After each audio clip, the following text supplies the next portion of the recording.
በተለያዩ የዓለማችን ሀገራት ሆናችሁ የዚህን የፍኖተ ዲሞክራሲ ራዲዮ ለምትከታተሉን ሀገር ወዳድ ኢትዮጵያኖች እንደያላችሁበት እንደምን አደራችሁ ዋላችሁ እንዲሁም አመሻችሁ የምንለው የዚህ የፍኖተ ዲሞክራሲ አዘጋጆች ነን። ዘወትር እንደተለመደው ፕሮግራማችን በሳምንቱ የሀገር ቤት ዜና እንጀምራለን። ክቡራን አድማጮች ቆይታችሁን እስከ ፕሮግራሙ ፍጻሜ ታደርጉ ዘንድ በድጋሚ እንጋብዛለን።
በኢትዮጵያ የሕግ የበላይነት መጓደል እጅግ አስከፊ ደረጃ ላይ መድረሱ ተገለጸ።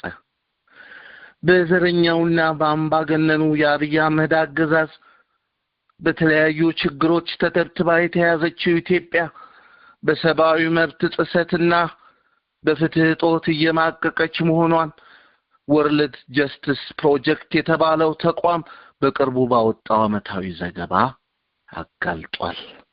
ተቋሙ ጥቅምት 20 ቀን 2018 ዓመተ ምህረት ወይም በፈረንጆቹ ኦክቶበር 30 2025 ስለ ሕግ የበላይነትና ስለ ፍትህ ስርዓት በተለያዩ ሀገሮች ያካሄደውን የጥናት ዘገባ ያደረገ ሲሆን በጥናቱ ከተጠቃለሉ 143 የዓለም ሀገሮች መካከል ኢትዮጵያ 132ኛውን ደረጃ በመያዝ ከመጨረሻ ሀገሮች መካከል የተመደበች መሆኑን ገልጿል።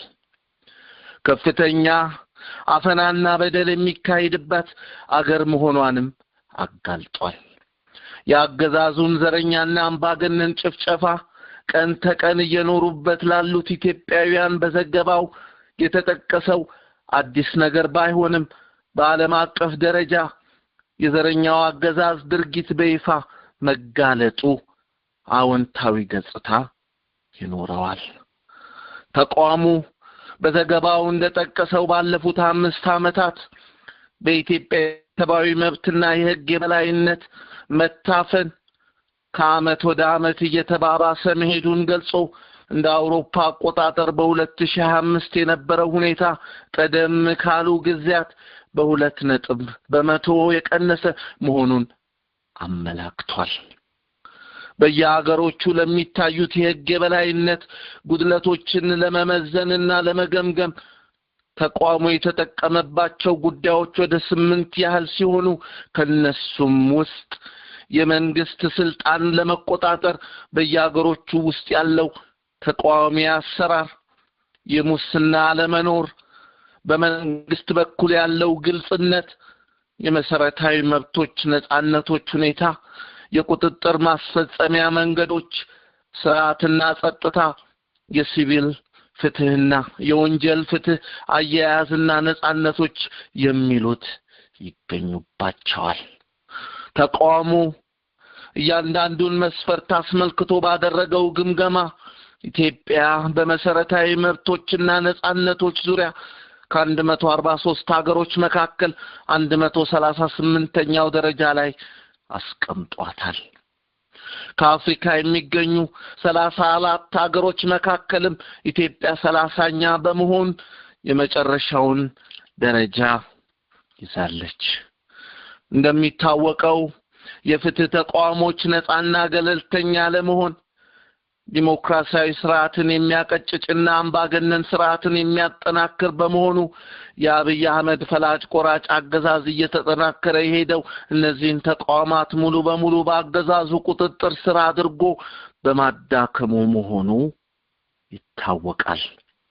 የሽግግር ሂደት እጅግ አስፈላጊ ከሚሆኑባቸው ምክንያቶች አንዱ በስር ነቀል የስርዓት ለውጥ እነዚህን ተቋማት ለዘለቄታው ነፃና ገለልተኛ ለማድረግ ነው። ሰሞኑን በወለጋ በኢትዮጵያ ኦርቶዶክስ የሃይማኖት ተከታዮች ላይ የተካሄደው ጭፍጨፋ የአገዛዙ እጅ አለበት ተባለ። ባለፈው ሳምንት ከጥቅምት 12 ቀን 2018 እስከ ጥቅምት 18 ባሉት ተከታታይ ቀናት በአርሲ ዞን ውስጥ በሚገኙ ጉናና መርቲም ወረዳዎች ድንበር አካባቢና እንዲሁም ሸረካና ሆን ቆሎ ዋቤ በተባሉ ወረዳዎች ወደ 25 የሚጠጉ የኢትዮጵያ ኦርቶዶክስ ቤተክርስቲያን አማኞች በነፍስ ገዳዮች በአሰቃቂ ሁኔታ ተጨፍጭፈው የተገደሉ ሲሆን ሌሎቹ ደግሞ ከፍተኛ የአካል ጉዳት ደርሶባቸው እየታከሙ መሆናቸው ታውቋል። ከሟቾቹም ሆነ የአካል ጉዳት ከደረሰባቸው ውስጥ ህፃናት፣ አዛውንት፣ ሴቶችና ወንዶች ይገኙባቸዋል። ይህ በንጹሃን ላይ የተፈጸመው አረመናዊ ግድያ በኦነግ ሸኔ ታጣቂዎች መካሄዱ ይነገር እንጂ በጀርባ ያገዛዙ እጅ እንዳለበት የሚጠቁሙ ሁኔታዎች ግልጽ እየሆኑ መጥተዋል። በአንድ ሀገር ውስጥ ስልጣን የያዘ አካል የዜጎችን ጸጥታ የማስጠበቅና ግድያውም ከተፈጸመ የጸጥታ አስከባሪዎችን በአስቸኳይ በማሰማራት ገዳዮችን በቁጥጥር ስር ማዋል ዋናው ስራ ሆኖ ሳለ የአብይ ዘረኛ አምባገነን አገዛዝ በጉዳዩ ላይ መግለጫ ለመስጠት እንኳን አልዳዳው። ሁለተኛ የኦሮሚያ ብልጽግና አባል የሆነና የወረዳው አስተዳዳሪ የሆነ ግለሰብ ስለሁኔታው ተጠይቆ ግድያው ፈጽሞ አልተካሄደም ብሎ መካዱና ሌሎች የኦሮሚያ ባለስልጣኖች ስለ ጉዳዩ ምንም አለመናገራቸው በዚህ አረመናዊ ግድያ ላይ የዘረኛውና የአምባገነኑ አገዛዝ እጅ እንዳለበት የሚያረጋግጥ መሆኑ ግልጽ ነው የሚሉ በርካታ ናቸው። በወለጋ፣ በአርሲ፣ በሻሸመኔና በሰሜን ሸዋ፣ በሞጆ፣ በአዲስ አበባ ዙሪያ እንዲሁም በተለያዩ ቦታዎች በንጹሃን ዜጎች ላይ ሲካሄዱ የቆዩት ኢሰብአዊ የሆኑ የጅምላ ግድያዎችና ጭፍጨፋዎች ዘረኛውና አምባገነኑ አገዛዝ ከጀርባ የሚሸርበው ሴራና በግንባር ቀደምትነት የሚፈጽማቸው ጸረ ህዝብ ተግባሮች መሆናቸው ግልጽ ነው። እንዲህ አይነቱ ተግባር በልመናና በምህላ አይቆምም።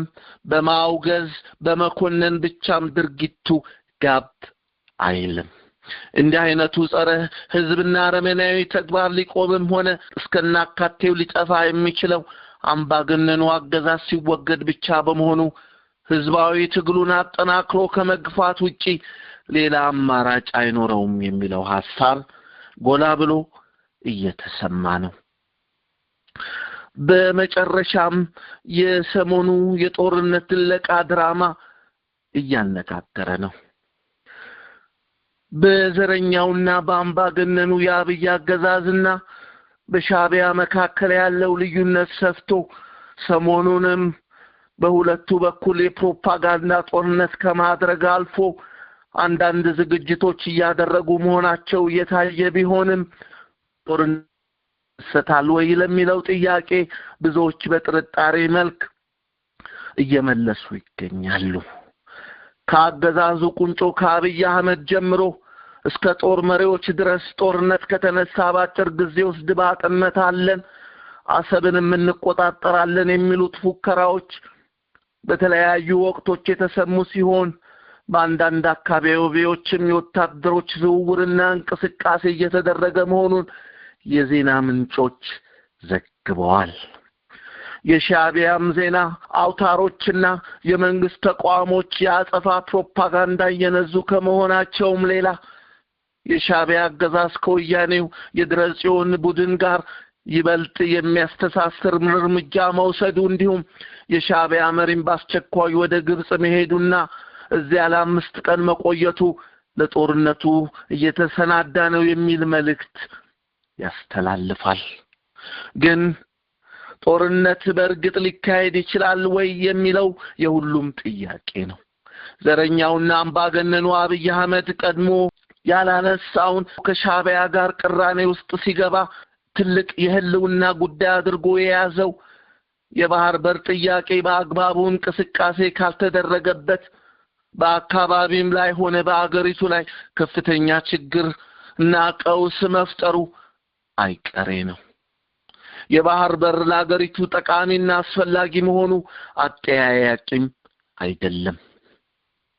ኢትዮጵያውያን የባህር በር እንደሌላቸው የዓለም አገሮች የባህር በር ወይም ወደ ባህር የመዳረሻና የመውጫ መብት ሊኖራት እንደሚገባ በዓለም አቀፍ የባህር ሕግ የተደነገገ ነው።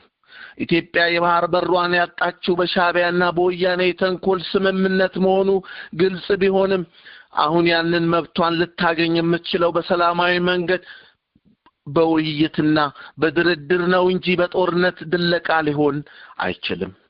ዘረኛውና አምባገነኑ አብይ አህመድ በዘመነ መንግስቱ 5ኛ ዓመት ማለትም በ2015 ለመጀመሪያ ጊዜ ይህን ጥያቄ ያነሳው ለአገሪቱ አስቦና አዝኖ ሳይሆን በአብዛኛው ህዝቡ መጠላቱና ከህዝቡ መገንጠሉን አውቆ አጀንዳ ለማስቀየር መሆኑ አጠያያቂ አይደለም። ከዚህ ወዲህ አገዛዙ ይህን ቅዠት አሳካለው ብሎ የወሰዳቸው ህገወጥና የማናለብኝነት እንቅስቃሴዎች በአካባቢው በተለይም በአፍሪካ ቀንድ ውጥረትና የጦርነት ድባብ ፈጠረ እንጂ ተጨባጭ ውጤት አላስገኘም። በዓለም አቀፍ ደረጃ ገና እውቅና ካላገኘችው ከሶማሌላንድ ጋር በተደረገ ስምምነትም ለሶማሌላንድ ነጻነት እውቅና ሰጥቶ የባህር በር ለማግኘት ያደረገው እንቅስቃሴ የሶማሊያን መንግስት ከማስቆጣቱና የዓለም አቀፍ ማህበረሰብን ውግዘት ከማስከተሉም አልፎ የግብጽ ኃይል ሶማሊያ ውስጥ እንዲገባና ቱርክም አካባቢውን ለመቆጣጠር የባህር ኃይሏን በሶማሊያ የባህር ዳርቻ እንድታሰማራ ሁኔታውን ምቹ አድርጎላታል። ከጅቡቲ ጋር ስምምነት ባለመድረሱ የጅቡቲው የታጁራ ወደብ ለሳውዲ ተሰጥቷል። አሁንም አሰብን ለመቆጣጠር አገዛዙ የሚያደርገው የጦርነት ድለቃ ሻዕቢያን እያንቀሳቀሰው ነው። በእነ ደብረጽዮን ከሚመራው ቡድን ጋር አጋርነቱን ከማጥበቁ በላይ ከግብጽ ጋር ወዳጅነት በማጠናከር ከእስራኤልና በተጨማሪ የግብጽን ኃይል በኤርትራ ውስጥ ሊያሰማራ የሚችልበት ሁኔታ ሊፈጥር ይችላል።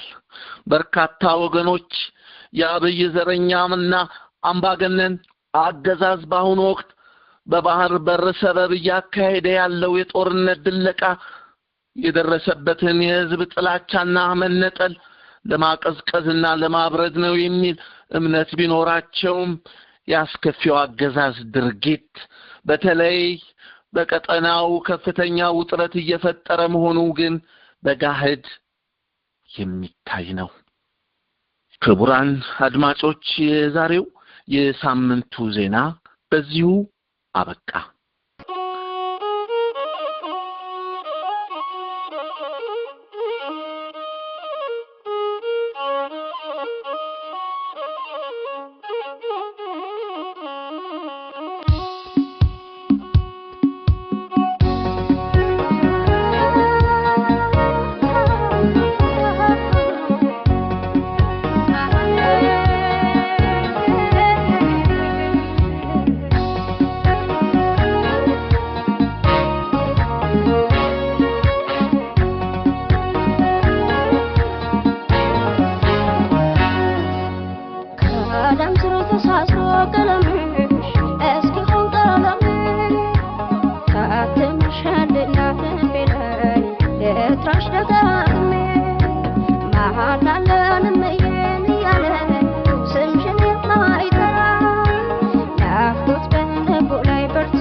ክቡራን አድማጮች እኛም ያዘጋጀነውን ፕሮግራም በዚሁ አብቅተናል። በሚቀጥለው ሳምንት በሌላ ሀገር ቤት ዜና እስክንገናኝ እናንተን አድማጮች በያላችሁበት መልካሙን ሁሉ እየተመኘንላችሁ እንሰናበታለን።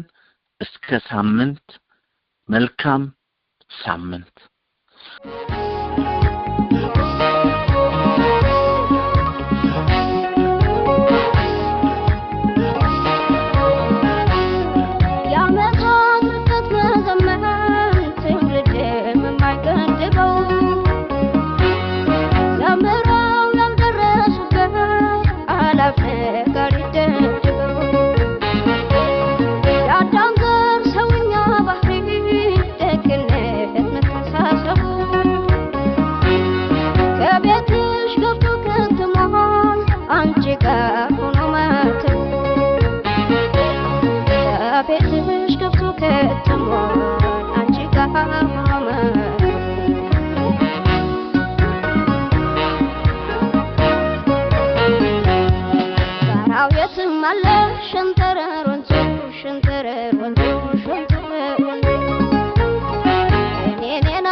Ethiopia yala behede bet behede